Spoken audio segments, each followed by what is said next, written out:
You're a father of how many children in Kenya? Oh, wow. It's going to be like probably around 100, I guess. 100? Yeah. I was touched by seeing kids on the streets. That was actually the main reason, probably. So when I seen kids just living on the streets, that's something that moves me to do something.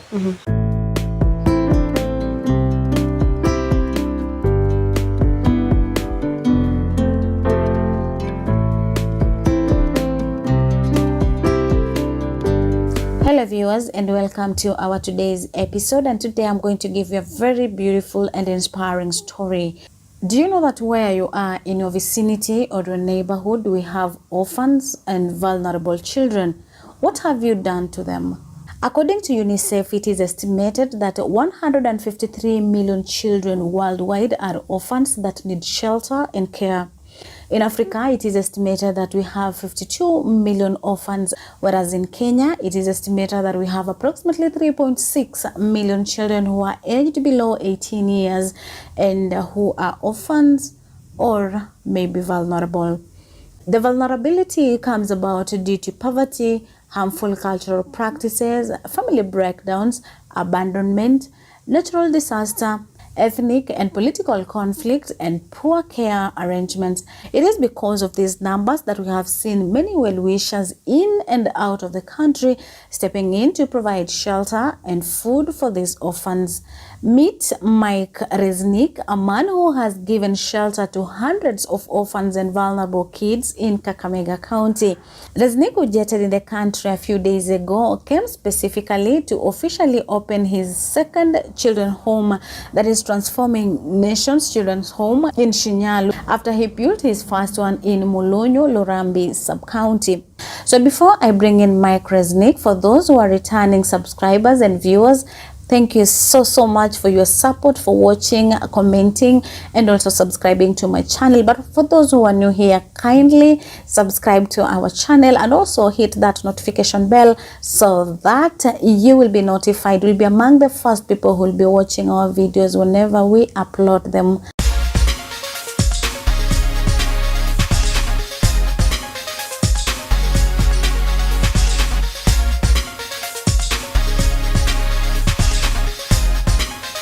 Today we are privileged to visit a home in SUBCRIBE area, Mulunyu village, SUBCRIBE area in Lurambi sub-county. It is called Transforming Nations Island of Hope. It is a home that is a home or offered shelter to many of the children here in Kakamega County.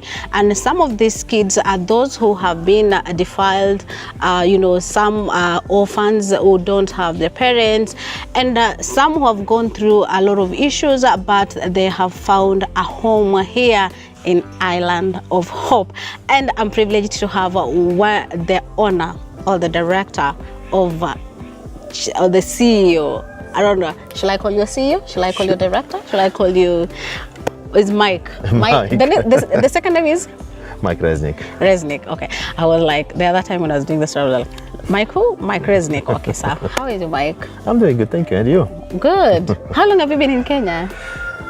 This trip or generally? Yeah, this trip.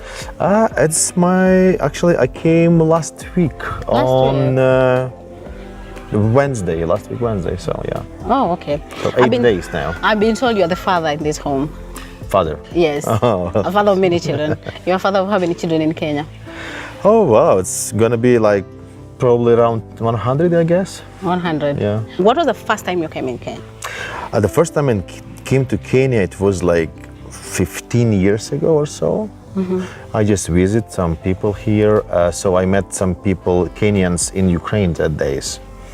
This is the way I was introduced to Kenya, and they invited me to visit Kenya, and I did it. And from that time, I was always looking for opportunity. How can I be part of ministry for people in Kenya? So for me, it's, I would say it's a calling or a life calling to do something good. And I do believe the most vulnerable groups of the people, it's orphans, kids, widows, and that's what we're trying to do. Talking of ministry, are you a pastor? Not ordained, yes. You're a pastor? Yeah. So you're born again? Yes. Okay. So when you came to Kenya for the very first time, I believe there is something that really moved you. You find fell in love with Kenya because of a few things. What was that? The very first time you visited? Well, actually, I was touched. I was touched by seeing kids on the streets. That was actually the main reason, probably. So when I seen kids just living on the streets, that's something that moves me to do something. So when you went back, you decided you need to do something. Was it a burden that you had? Yeah. So you decided to come back. So after how long you decided to come back? First, I start sending volunteers to Kenya to do different projects in different parts of the Kenya. Then it's been for a while, for a couple of years. Then I moved here in 2015. And we started slowly establishing the first orphanage or the first house for the kids and the second house of the kids. So we spent in Kenya with my family 3 years doing ministry here. And after 3 years, when I felt that we have somebody locally who can keep doing what we started and who can not just keep doing but can keep developing, that was the moment I felt we should move to something new. Yeah. So was this your first home that you had, or there is Well, another one? before we built it, we rented many facilities. We experienced some local housing, and Was it in other parts of the country or here in Kakamega? we started in Kisumu. Okay. The first project we started in Kisumu, then we moved into Kakamega. Oh, okay. So the first home that you established in Kakamega was this home, the Island Yes. of Hope? Okay. Yes. So how many kids did you start with? Oh, that's a long story. Probably first time we took around 15 kids. The first ones, around The 15. first lot of kids, do you remember what had happened to them? What was the experience before you brought them? Or you brought them in? So we've been invited to one rural area. I'm not even remember the name of that area. So we came, and so from all over the villages, people brought the kids, the orphans, and it was over 100 kids, 150 probably most likely. So we spent with the legal representative the full day, checking the papers, doing the interviews, and that was pretty difficult day for me emotionally because we couldn't take all of them. We could have taken only just small amount that we've been able to host at that time. So it was emotionally difficult because you have to pick orphans from orphans. So you couldn't take everyone. So that was day I will remember probably till the end of my days. Yeah. So the 15 that you picked, all of them were orphans? I think there were some partial orphans, but mostly, yes, total orphans. So do you still have the number that you have? You say that you have 43 here in this facility. So are they both all of them orphans, or we have some that probably they were mistreated somewhere else, and so that is why we just picked? Some being mistreated, some is partial orphans, but right now we are trying to take only total orphans at this time. Okay. So basically, what do you do with them?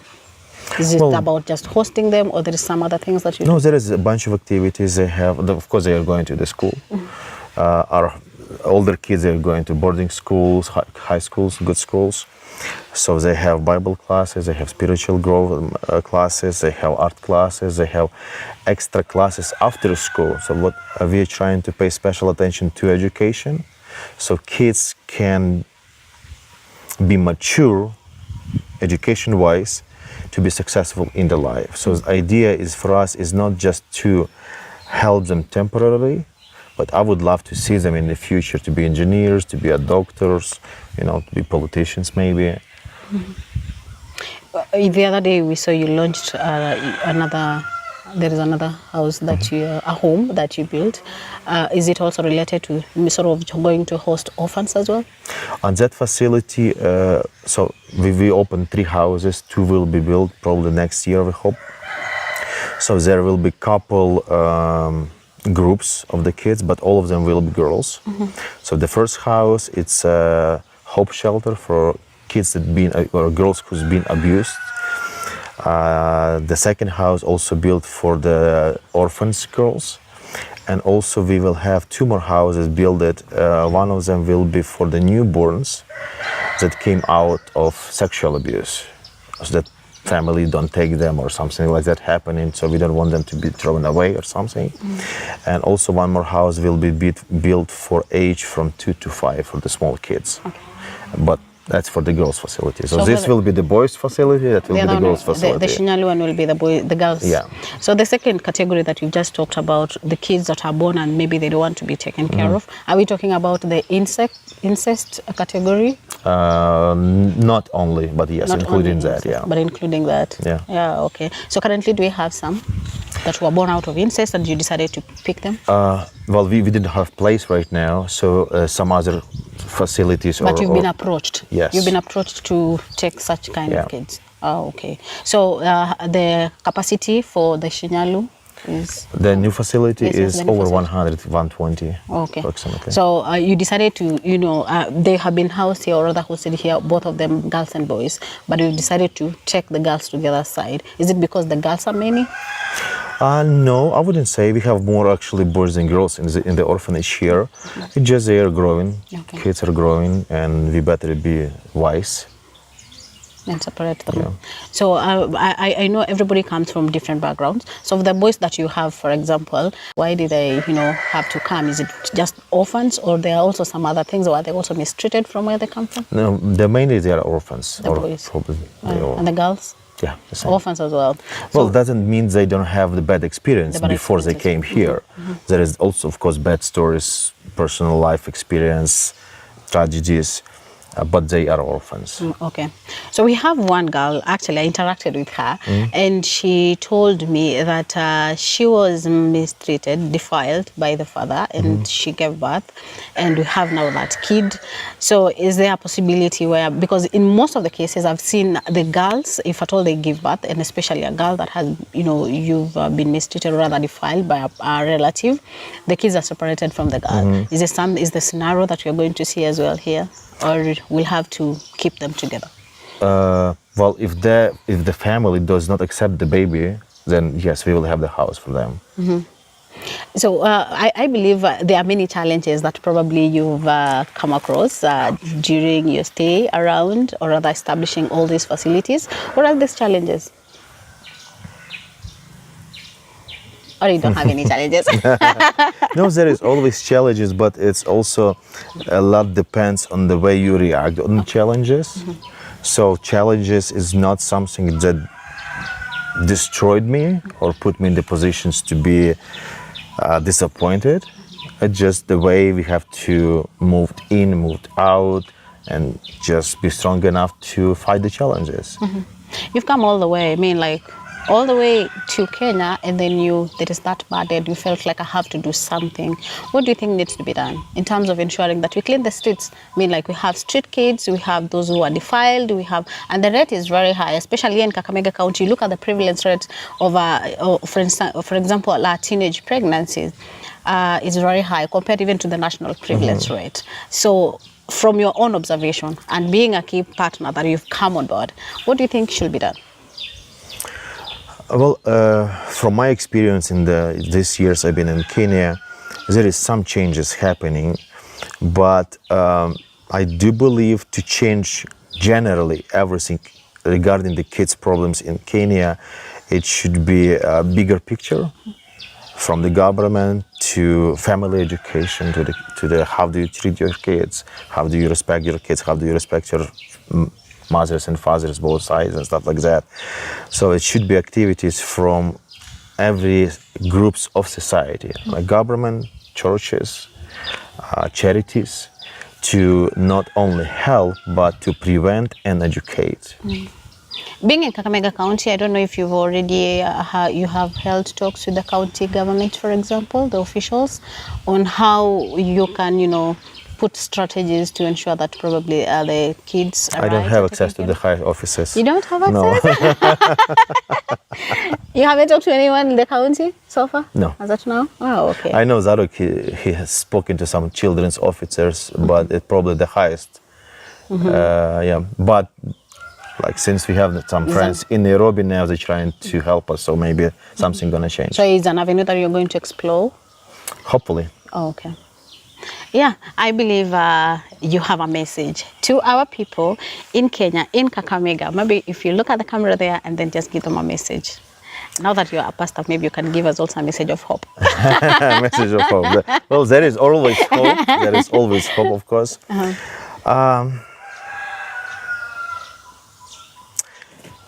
You know what? I would say sometimes we expect to be respected, but I do believe to be respected, we need to also respect. To be loved, we also need to give love. And whatever we give out, the same we will be receiving back. So I'm wishing all of you to give out love and respect and care for each other. God bless you. Wow. So what are future plans? Maybe finish with that. Oh, wow. Future plans. Well, we have a lot. So like we have 2 more buildings to be done over that facility. We are discovering the options. How can we help albinos people in Kenya? We also trying to understand how can we help the elderly people, something maybe like a hospice for older people, the lonely ones. Also, well, one day, school, professional school, soccer team. So we have some good ideas, but it will be happening slowly, step by step, maybe next 5-10 years. Okay. So we are here for, I believe, hopefully for a long time. What do you love about Kenya? Well, Kenya is so different. So I do love the nature of Kakamega County, let's say. I do love the nature of this, especially this area. I do love that actually people of Kenya, most of the time they're pretty positive and I would say happy, despite the circumstances they have in their life. So yeah. Oh, wow. So yeah, thank you so much. So that Thank is you. Mike Reznik sharing with us a few experiences that he has had here in Kenya, and of course some of the facilities that they have established here in Kakamega County and many other places. I don't know now the facilities that you're talking about. You're planning to establish all of them in Kakamega or across the country? The ones I'm talking, it's in Kakamega. In Kakamega County. Yeah, so that is Mike Reznik sharing with us his story or other experiences that he has had here in Kenya, and also whatever he's planning or other facilities that he's planning to set up here in Kakamega County. So till next time, bye-bye.